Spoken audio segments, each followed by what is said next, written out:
শুভশ্রী আর আমার আরও একটি ব্লগে তোমাদের সকলকে ওয়েলকাম। আজকে আমি একটি দার্জিলিং ট্রিপের ব্লগ শেয়ার করব।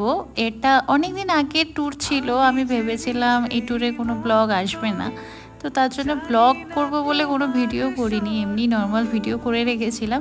তো ভাবলাম ভিডিওগুলো যখন ফোনে পড়েই আছে একটা ব্লগ তোমাদের সাথে শেয়ার করে দিই। এই ট্রিপটা অ্যাকচুয়ালি আমরা গেছিলাম একটা প্রমোশন ভিডিওর জন্যই।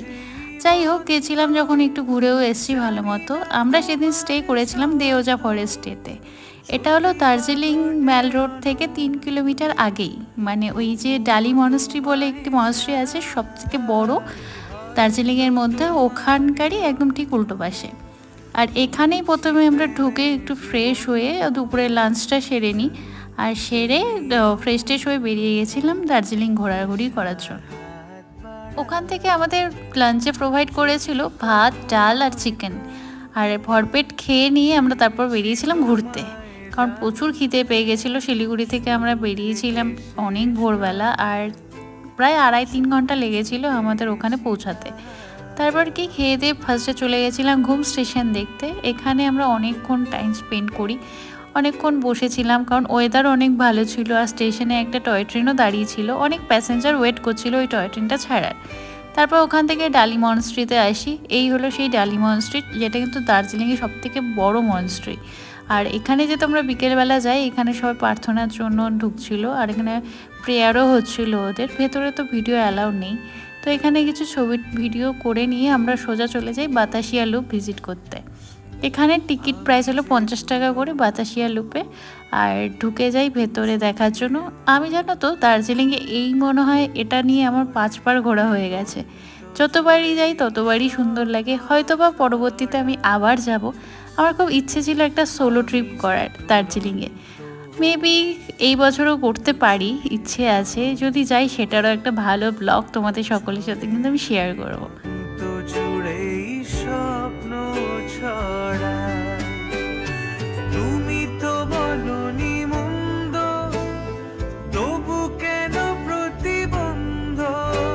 তারপর বাতাসিয়া লুপ থেকে সোজা বেরিয়ে যাই ম্যাল রোডের জন্য। জানো তো, ম্যাল রোডে যতবারই আসি প্রাইভেট গাড়ি নিয়ে আসলে একটা সমস্যায় পড়তে হয় পার্কিং জোন নিয়ে। ওখানে কোনো পার্কিং জোন নেই, পার্ক করতে খুব সমস্যা পড়তে হয়। এবারও 100 টাকা দিয়ে একটা জায়গায় রেখে দিয়ে তারপর আমরা এসেছিলাম ম্যাল রোডের দিকে। আর ম্যাল রোডে ঢুকেই চলে গেছিলাম গ্লিনারিসে একটু খেতে, কারণ ভালো খাওয়া দাওয়া হয়নি আমাদের হোমস্টেতে। লাঞ্চটা আমার সেরকম খুব একটা ভালো লাগেনি। তো এখানে নতুন নতুন কিছু বেকারি আইটেম তুলে নিয়ে বিল করে নিয়ে ভেতরের দিকে চলে গেছিলাম। বেকারি আইটেমগুলো তুলে নিয়ে ভেতরে গিয়ে মেনু কার্ড থেকেও কিন্তু আমরা আরও কিছু খাবার অর্ডার করেছিলাম। তো বললাম না, ভেবেছিলাম ব্লগ বানাবো না, তো সবটা ক্যাপচার করা হয়নি। শর্টস ভিডিওর জন্য যেটুকু আমার দরকার ছিল ওটুকুই করেছি, আর অলরেডি আমি পোস্ট করেও দিয়েছি ইনস্টাগ্রামে। আরও কিছু ভিডিও আসবে, তো ইনস্টাগ্রামে গিয়ে কিন্তু ফলো করে নিতে পারো। তো তারপরও ম্যাল রোডে কিছুক্ষণ সময় কাটিয়ে আমরা ব্যাক করে যাই আমাদের হোমস্টেতে, কারণ ওখানে আমাদের বনফায়ারেরও বুকিং ছিল। তো এসে বনফায়ার এনজয় করি, এবং রাতে তারা ডিনারে প্রোভাইড করে রুটি, ডিমের কারি এবং একটা আলুর দম ছিল। খাবার মোটামুটি ঠিকঠাক ছিল, আলুর দমটা আমার সেরকম ভালো লাগেনি। তারপর সারা রাত বৃষ্টির সাথে কাটিয়ে সকালটা হয়েছিল খুব সুন্দর। ভাবা যায় দার্জিলিংয়ের মতো জায়গায় এত সুন্দর পাখির ডাক, তার সাথে মাঝে মাঝে টয় ট্রেনের আওয়াজ। আমার ওখানকার ওয়েদার এবং মানে নেচারটাই খুব ভালো লেগেছে। হোমস্টেটা দাম অনুযায়ী অতটাও ভালো না, মানে 1800 টাকা পার হেড, 3 বেলা খাওয়া দাওয়া নিয়ে। মানে এত টাকায় তো আরও ভালো কিছু আশা করেছিলাম, সেরকম আশা অনুযায়ী অতটাও হাইফাই ছিল না। আমি তো প্রায়ই অফবিট জায়গায় এক্সপ্লোর করি, মোটামুটি ভালো হোমস্টে 1300-1500 টাকায় পাওয়াই যায় 3 বেলা খাওয়া এবং থাকা নিয়ে। তো 1800 টাকা হিসেবে আরও অনেকটা ভালো আমি আশা করেছিলাম, সেরকম ভালো আমার লাগেনি। তো সকালবেলা থেকে ওয়েদার অনেক খারাপ ছিল, বৃষ্টি বৃষ্টি ওয়েদার ছিল।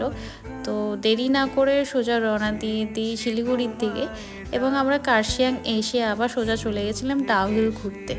ডাউহিল আমি আগেও একবার গেছি, তো ভাবলাম যে কার্শিয়াংয়ের কাছাকাছি যখন আছি আর খুব একটা বৃষ্টি হচ্ছিল না, তো ডাউহিলটাও ঘুরে নিলাম।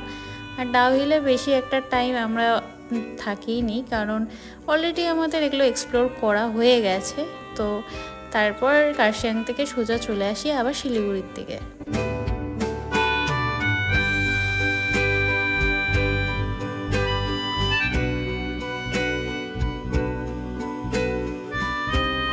এই ছিল আমার দার্জিলিং ঘুরতে যাওয়ার একটি খুবই ছোট একটি ব্লগ, মানে প্রায় হয়তো 5-6 মিনিটের ব্লগ হবে। কেমন লাগলো অবশ্যই কমেন্টে জানাবে। আর যারা ভাবছো যে এখন দার্জিলিং ঘুরতে যাবে বা পুজোর ছুটিতে যাবে, যাও, ওয়েদার খুবই ভালোই আছে, সেরকম বৃষ্টি আমরা পাইনি, খুব ভালো মতোই ঘুরেছি। আর পাহাড়ে গেলে একটু বৃষ্টি হবে না সেটা তো হতেই পারে না। আর কি সুন্দর মেঘগুলো, মানে অসাধারণ। আর কার্শিয়াং থেকে আমরা কিছু কিছু ভিউ পয়েন্টও ভিজিট করেছিলাম, সবটা ক্যাপচার করা হয়নি। তো দেখা হচ্ছে নেক্সট কোনো ব্লগে খুব তাড়াতাড়ি, ততক্ষণের জন্য বাই।